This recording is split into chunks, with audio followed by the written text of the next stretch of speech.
രഘുചന്ദ്രൻ നായർ, താങ്കൾക്ക് പറയാം. ചെറിയ സാങ്കേതിക പ്രശ്നം ഉണ്ടായതാണ്, പറഞ്ഞോളൂ.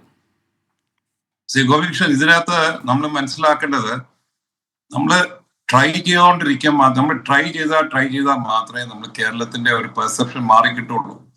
നമ്മൾ പണ്ടത്തെ കാലങ്ങൾ പറഞ്ഞിട്ട് നമ്മൾ പണ്ട് പ്രശ്നം ഉണ്ടായിരുന്നു, അതുകൊണ്ട് ഇനി വരാൻ പോകുന്ന കാലത്ത് അതല്ല എന്നുള്ളതല്ല വരുന്നത്. നമ്മൾ പെർസെപ്ഷൻ ചേഞ്ച് ഉണ്ടായേ പറ്റുള്ളൂ. ഒരു പെർസെപ്ഷൻ ചേഞ്ച് ഉണ്ടായിട്ടുണ്ട്. കേരളം ഒരു സൗഹൃദ സംസ്ഥാനം അല്ലാന്നുള്ള തെറ്റായിട്ടുള്ള ഒരു ധാരണ നമ്മൾ പകർത്തിയിട്ടുണ്ട്. അതിന്റെ ഒരു ക്ലിയർ എക്സസൈസ് ഗവൺമെന്റ് ഈ പ്രാവശ്യം നന്നായി ചെയ്തിട്ടുണ്ട്. അതുകൊണ്ടാണല്ലോ പുറം രാജ്യത്തിന് ഒരു 26-30 രാജ്യത്തുള്ള ആൾക്കാർ ഇവിടെ വന്നിരിക്കുന്നത്. അപ്പം നമ്മൾ മനസ്സിലാക്കേണ്ടത്, ഇത് നമ്മൾ ട്രേഡ് യൂണിയനിസം ഉണ്ടെന്ന് പറയുന്ന ഒരു കാലത്ത് ഉണ്ടായിരുന്നു. ഇപ്പം ഞാനിപ്പോ ഈ മേഖലയിൽ പ്രവർത്തിക്കുന്ന ഒരാളാണ്. നമ്മുടെ കൺസെഷൻ ഏറ്റവും കൂടുതൽ ലേബർ ഇന്റൻസീവ് ആയിട്ടുള്ള ഏരിയയാണ്. കഴിഞ്ഞ 40 വർഷമായിട്ട് ഞാൻ ഇതുവരെ ഇത് ഫേസ് ചെയ്തിട്ടില്ല. കാര്യം ഇതിനകത്ത് ബേസിക് ആയിട്ട് നമ്മൾ കാണേണ്ടത് എന്തുവാണ് ലേബർ ഇഷ്യൂ. ലേബർ ഇഷ്യൂവിൽ വരുന്ന തർക്കം എപ്പോഴും വേജസ് റിലേറ്റഡ് ആണ്. ഇപ്പൊ വേജസ് റിലേറ്റഡ് ആയിട്ടുള്ള ഇഷ്യൂസ് പ്രോപ്പറായിട്ട് വേജസ് കൊടുക്കുകയാണെങ്കിൽ പകുതി പ്രോബ്ലംസ് തീരും. പിന്നെ ഉള്ളത് നമ്മൾ കാണുന്ന ഇഷ്യൂ ആണ്, പിന്നെ കാണുന്ന ചെറിയ ഇഷ്യൂസ് ആണ്. ഈ ഹെഡ്ലോഡ് വർക്കേഴ്സിന്റെ ഒരു പ്രോബ്ലമാണ്. ഇത് ചുമട്ട് തൊഴിലാളികളുടെ ഭാഗത്തുണ്ടാകുന്ന ഡിമാൻഡ്സ്, അത് ഗവൺമെന്റ് ഭാഗത്ത് പറ്റിയിരിക്കുന്ന ഒരു അബദ്ധമാണ്. കാര്യം ഒരു ലോകത്ത് പോലും ഇല്ലാത്ത ഒരു പിടിച്ചുപറി നിയമം ഉണ്ടാക്കിയിരിക്കുന്നത് ഒരു കാലഘട്ടത്തിൽ Shri A K Antony sir ഇരിക്കുന്ന കാലത്താണ് ഹെഡ്ലോഡ് വർക്കേഴ്സ് ആക്ട് ഉണ്ടാക്കിയത്. അപ്പൊ ആക്ട് ഉണ്ടാക്കുമ്പോൾ അത് പിടിച്ചുപറി നിയമം തന്നെയാണ്. പക്ഷെ അതിൽ നിയമം ഉണ്ടാക്കുമ്പോൾ ആ നിയമം പ്രോപ്പറായിട്ട് നമ്മൾ ഇംപ്ലിമെന്റ് ചെയ്ത് ഇപ്പൊ കാലാകാലങ്ങളായിട്ട് അതിൽ ഇംപ്രൂവ് ചെയ്ത് വന്ന ശേഷം ഇപ്പം അത് ലേബറിന്റെ അകത്ത് സ്റ്റേക്ക് ഹോൾഡേഴ്സ് ആയിട്ട് ഡിസ്കസ് ചെയ്ത ശേഷം ആ റേറ്റ് ഫിക്സ് ചെയ്യുന്ന കൊണ്ട് ഇപ്പൊ പല പ്രശ്നങ്ങളും ഇപ്പൊ ഇല്ലാതായി വന്നിട്ടുണ്ട്. അപ്പം അവിടെ നമ്മൾ നോക്കുമ്പോൾ നോക്കുകൂലി ഇല്ലാന്ന് പറയുന്നില്ല, നോക്കുകൂലി ഉണ്ട്. എന്നാലും അത് നമുക്ക് മാനേജബിൾ ലിമിറ്റ് ആണ്. പിന്നെ ഗവൺമെന്റ് ഭാഗത്ത് റെഡ് ടൈപ്പിസം ഉണ്ടായിരുന്നു, ഭയങ്കര റെഡ് ടൈപ്പിസം ഉണ്ടായിരുന്നു. നമ്മൾ ബാക്കി സംസ്ഥാനമായിട്ട് കമ്പയർ ചെയ്യുമ്പം കേരളത്തിലുള്ള കറപ്ഷൻ റേറ്റ് വെച്ച് നോക്കുമ്പോൾ ഇവിടെ കാണുന്ന കറപ്ഷൻ റേറ്റ് വെച്ച് നോക്കിയാൽ നമ്മൾ ഒന്നും അല്ല ബാക്കിയുള്ള സംസ്ഥാനം വെച്ച് കമ്പയർ ചെയ്യുമ്പോൾ. അപ്പൊ അഴിമതിയുടെ കാര്യത്തിൽ നമ്മൾ കുറവാണ്. പക്ഷെ അഴിമതി തന്നെ ഇല്ലാതാക്കാനാണ് ഈ ഗവൺമെന്റ് നോക്കിയിരിക്കുന്നത്. കാര്യം നമ്മളിപ്പോ ഹ്യൂമൻ ഇന്റർവെൻഷൻ മാറ്റിയാൽ നമ്മളെന്താ പറ്റുന്ന ഒരു ഫയല് ഒരു മനുഷ്യന്റെ കയ്യിൽ പോയി കഴിയുമ്പം ഉണ്ടാവുന്ന പല രീതിയിലുള്ള തടസ്സങ്ങളാണ് നമ്മൾ പണം കൊടുത്ത് അത് നേടാൻ നോക്കുന്നത്.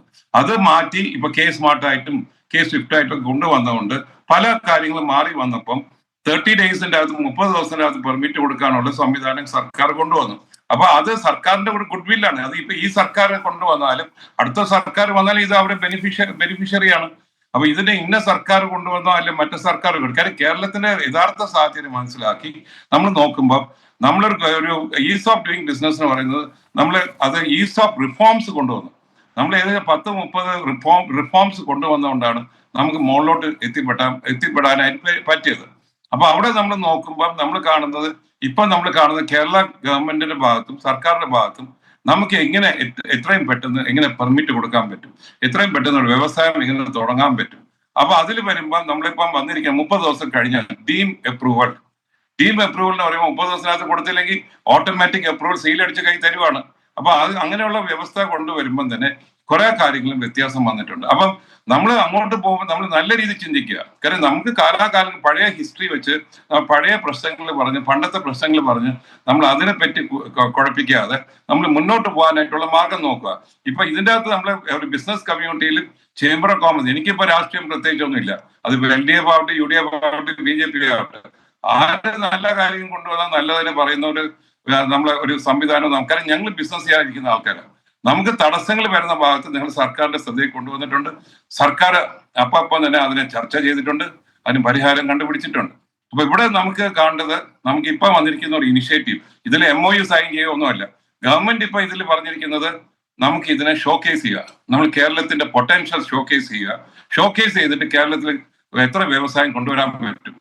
അല്ലല്ല, അതാണ് ശ്രീ രവീന്ദ്രൻ നായർ. ഇതിൽ താങ്കൾ പറഞ്ഞതുപോലെ ഒരു MOU സൈൻ ചെയ്യുന്നില്ല, ഒരു ധാരണാപത്രത്തിൽ ഒപ്പുവെക്കുന്നില്ല, മറിച്ച് താല്പര്യപത്രങ്ങൾ മാത്രമാണ് ക്ഷണിക്കുന്നത്. ഇപ്പൊ അങ്ങനെ നോക്കുമ്പോഴും ഇതിന്റെ പ്രായോഗിക തലത്തിൽ ഇത് ഫലം കാണുന്നത് എങ്ങനെയാണ് എന്ന ചോദ്യമുണ്ട്. പിന്നെ താങ്കൾ പറഞ്ഞതുപോലെ നമ്മുടെ നാട്ടിൽ വ്യവസായങ്ങൾ കൊണ്ടുവരുന്നതിന് അതിന് അനുകൂലമായ പോസിറ്റീവായ രീതിയിൽ വേണം നമ്മൾ ചിന്തിക്കാൻ. അതിനോട് ഞാനും യോജിക്കുന്നു. കാരണം എല്ലാ കാര്യത്തിലും നമ്മൾ നെഗറ്റീവായിട്ട് കാണേണ്ടതില്ല. പക്ഷേ 2019 ആന്തൂർ സാജൻ ആത്മഹത്യ ചെയ്തതും കൊല്ലത്തെ വളക്കോട് സ്വദേശി സുഗതൻ ആത്മഹത്യ ചെയ്ത് 2018 അതിന് കുണ്ടറയിലെ ഈ പ്രിന്റിംഗ് പ്രസ് ഉടമ രാജീവും ഭാര്യയും മകനും മരിക്കാനിടയായ സാഹചര്യവും ഒക്കെ കേരളത്തിലുണ്ട്. ഇതുപോലെ താങ്കൾ പറഞ്ഞതുപോലെ കച്ചവടം നടത്താൻ, വ്യവസായ സംരംഭങ്ങൾ തുടങ്ങാൻ എത്തുകയും പലതരത്തിലുള്ള പ്രശ്നങ്ങളിൽപ്പെട്ട് അവർക്ക് ജീവൻ അവസാനിപ്പിക്കേണ്ടി വന്നത്. മാത്രമല്ല, ഈ സംരംഭങ്ങൾക്കെതിരെ നടന്നിട്ടുള്ള പല സംരംഭങ്ങൾക്കെതിരെ നടന്നിട്ടുള്ള പ്രതിഷേധ സമരങ്ങളും നമ്മൾ ഓർക്കണമല്ലോ. ഇപ്പോൾ എമർജിംഗ് കേരളയിലെ സീപ്ലെയിൻ പദ്ധതി, അതിനെതിരെ സമരം നടത്തിയതിൽ CPM, CPI, AITUC, CITU ഇവരെല്ലാവരും സമരത്തിലുണ്ടായിരുന്നു. പിന്നെ രണ്ടാം പിണറായി സർക്കാരിൻ്റെ കാര്യത്തിൽ ഈ വന്നപ്പോൾ പദ്ധതി ഉദ്ഘാടനം ചെയ്തു. ഇപ്പോഴും ഈ AITUC സമരത്തിലാണ്. വിഴിഞ്ഞം അദാനി പോർട്ടിൻ്റെ കാര്യത്തിൽ അവിടുത്തെ മത്സ്യത്തൊഴിലാളികൾ സമരം നടത്തി. ചെറുകിട വ്യാപാര മേഖലയിലെ വിദേശ നിക്ഷേപത്തിനെതിരെ വ്യാപാരി വ്യവസായികൾ സമരം നടത്തി. ഇങ്ങനെ പല പല ഗ്രൂപ്പുകൾ അവരുടെ പല പല ആവശ്യങ്ങളിൽ സമരം നടത്തുകയും പ്രതിഷേധമുണ്ടാകും. പിന്നെ പരിസ്ഥിതിവാദികളുടെ എതിർപ്പ്. ഇങ്ങനെയുള്ള, അതായത് നാട്ടിലേക്ക് ഇത്തരം കാര്യങ്ങളൊക്കെ വരുമ്പോൾ ഇത് ആരെയാണോ ദോഷമായി ബാധിക്കുന്നുവെന്ന് ആശങ്കപ്പെടുന്നത് അവർ സമരരംഗത്തേക്ക് വരുന്നത് ഒരു സ്വാഭാവിക കാര്യമാണ് നമ്മുടെ നാട്ടിൽ. അതാണ് നമുക്കിനി ചർച്ച ചെയ്യാനുള്ള